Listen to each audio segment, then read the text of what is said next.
భాను, నేను ఒక నెంబర్ చెప్తాను, అర్జెంటుగా కాల్ చేయరా.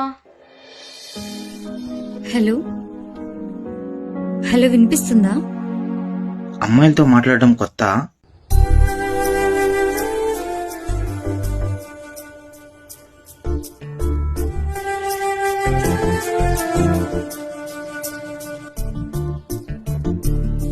ఇప్పుడు నాకెందుకు పెళ్లి చేయాలనిపించింది?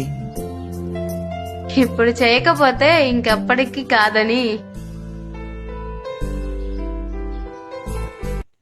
ఫస్ట్ నేను చెప్పేది వింటారా? బట్ ఒకరినొకరు చూసుకోకుండా ఫస్ట్ మన మాటలు కలిసిన తర్వాత నా పిక్ నీకు, నీ పిక్ నాకు సెండ్ చేసుకుందాం.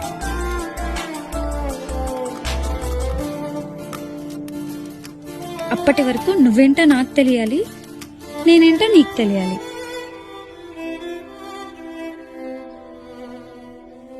అప్పుడే మన ఇంట్లో మాట్లాడి మన మ్యారేజ్ కి ఓకే చేద్దాం. ఓకేనా? సరే గాని మన జర్నీ ఎప్పటి నుంచి స్టార్ట్ చేద్దామంటారు?